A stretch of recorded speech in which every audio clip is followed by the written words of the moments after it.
একটা কথা দেখো, ও সাধারণত ওখানে শুয়ে থাকে, না হলে আমাদের বিছানায় শুয়ে, অন্য কোথাও কিন্তু ঘুমোয় না।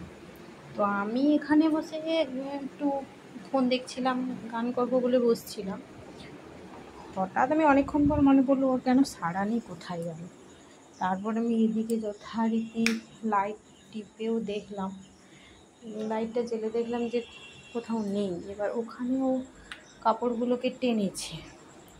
এখানে একটা কাপড়ের মানে একটা পিস ছিল, সেটাকে টেনেছে, শুয়েছিল বিকেল থেকে। এখানেও পড়েছে, ওপরেও দেখলাম, উপরেও নেই।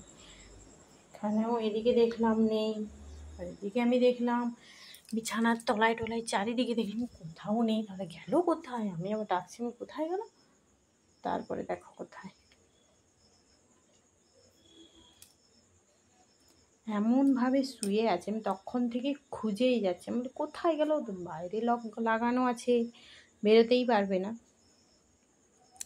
এটা হচ্ছে মায়ের ঘর। মায়ের ঘরে মা এখন নেই বাড়িতে। দেখো অবস্থাটা, দেখো শুধু।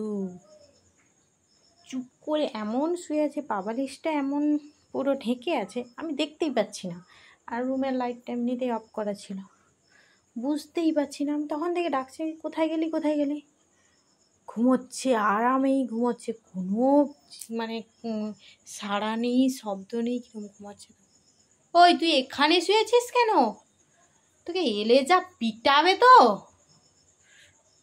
পেছন গরম করে দিবে তোর। কি রে?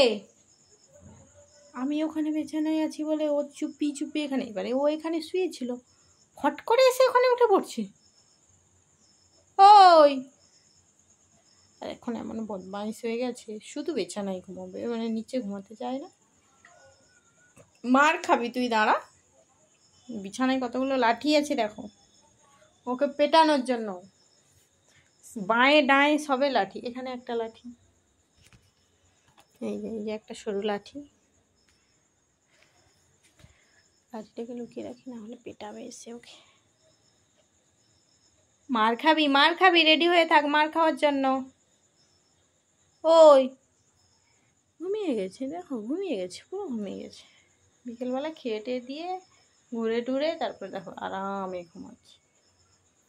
তুই যে কি পরিমাণে মার খাবি তুই বুঝতেই পারছিস না।